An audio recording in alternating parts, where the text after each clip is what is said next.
Hey,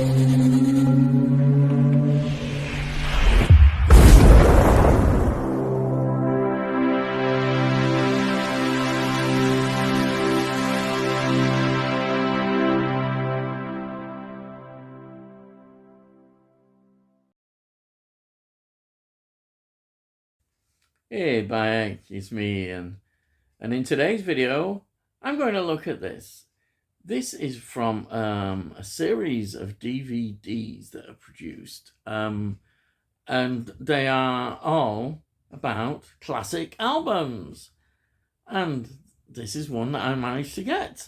Very bargain price and fantastic. It's quality, real quality, I'll tell you. Anyhow, it is Rumours 1976 Fleetwood Mac's 11th album, and the second one with this lineup on. The previous one, Fleetwood Mac, had been a massive success, and that had this lineup on, and this was to become, in many ways, the classic Fleetwood Mac lineup. Even though, of course, Fleetwood Mac started in the late 60s, I think about 67, 68, as a blues band with Peter Green, and that's a whole new story. And then we get to this point where the music has changed, and that is all because of the introduction of, I think, in many ways, Lindsey Buckingham and Stevie Nicks. Right. Let me just talk a bit more about the lineup of the band. The lineup of the band is Mick Fleetwood drums, John McVie bass guitar, Lindsey Buckingham was the lead vocals and guitarist and songwriter. That's it. Yes, songwriter. Important. Stevie Nicks, of course, lead vocals and an amazing songwriter. And last but not least, the wonderful Christine McVie. Sadly, she's no longer with us. Lead vocals, keyboards, songwriter. Fantastic. All this series includes all the band members talking about this record, basically, how they put it all together in a year. A year is a long time, it was. But of course, the background to the record is that their relationships in the band between Lindsey Buckingham and Stevie Nicks, though they weren't married, they were a couple, but that relationship was falling apart and they were split up. Christine McVie and John McVie, husband and wife, they were divorcing. Their relationship, that was breaking apart, and yet they produced this wonderful creative album, which is absolutely outstanding. Also, I must on this series as well, you get to talk to the producers and engineers, and on this we've got Ken Callett and Richard Dashut, who were producers of this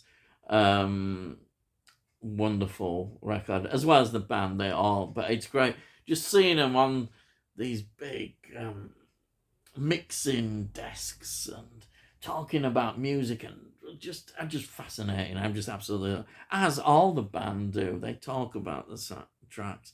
We even get people like Lindsey Buckingham on his guitar, playing away, talking about the development of his songs. We get Christine McVie talking a lot about how she wrote songs, and Stevie Nicks as well, the same. And they give you sort of like on the piano, she's there. Like there's a brilliant one where she's doing with Dreams, and she talks about that. A whole development of writing. So they were all put in this California studio. It's a very confined sort of space that they were all thrown together in Socialato record plant.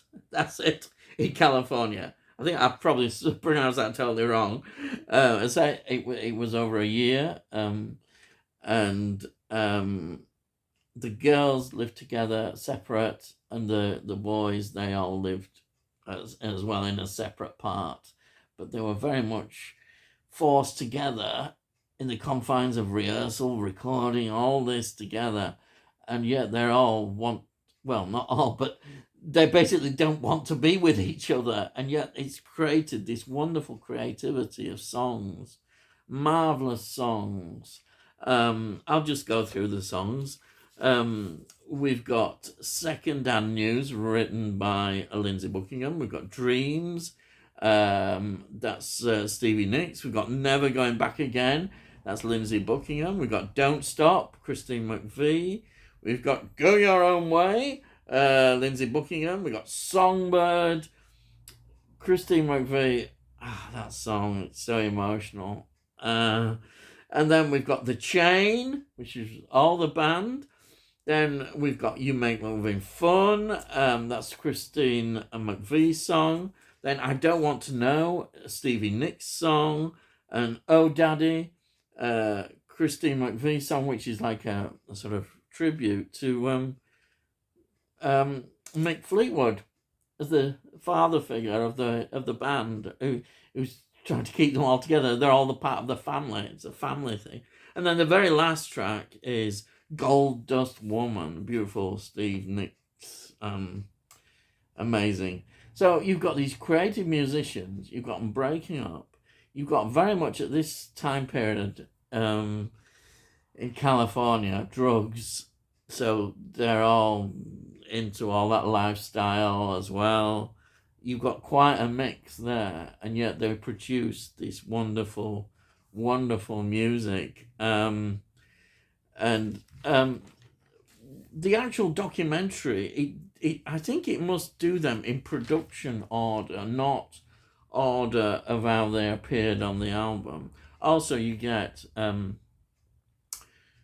Rhiannon at the opening, which is referencing the previous album, which was a major change in musical direction, say, and it was successful. It was commercially successful. They're producing a great lot of songs, and then was leading to this album. Yeah, fantastic. Also, there's another song on here called Silver Springs, which they talk about, and Stevie Nicks' song Silver Springs is not included on this final cut, and she talks about the writing, and we hear the song, some of the song, and how they couldn't include it. And it was the days, of course, before they were on a record, you were limited to a length of time, and they could only fit so many songs on each side of the record. And this was a casualty, this song, and it's a great song, and talks about that. Also, there's another interesting fact, because it was taking such a very, very long time. Before the digital age, these tapes that were going, some of them started to, I suppose you could say, they started to disintegrate a bit in the sound quality, and they talk about how they had to go through some of the songs and put the percussion back into the songs because the quality had gone down. And this was before the digital. Nowadays you wouldn't have this problem, but with these tapes you did, apparently. So that's fascinating facts. You get all these fascinating facts, don't you? But this is all in the documentary. I mean, this documentary is an emotional documentary as well, seeing all the band talking, and they're laying their souls bare to the viewers because they're talking real emotions, and all this came out in this songwriting, and they have produced one of the greatest albums of all time. It does fit into that classic album feel, no doubt about it. And you would list this, definitely, it's in those classic albums. The music is so beautiful. It still stands up. Still nowadays, people are still enjoying this album. Apparently, in 2021, according to what I've read, there was 20 million worldwide sales of this album. So time is going to produce more, I think. I know we are in an age. You see, this is interesting. We've got here obvious singles on this, but it's also as an album, almost like a concept. It's not a concept album. It's not a prog rock or anything like that. But all these songs are an experience together, and which you only get on an album. Yes, I know, an album.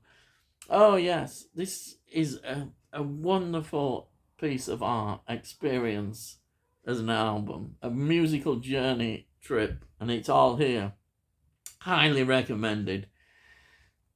Um, I just loved watching this. It just brought back so many memories. And when I first heard this in 1976, when it was in the charts forever, it was fantastic.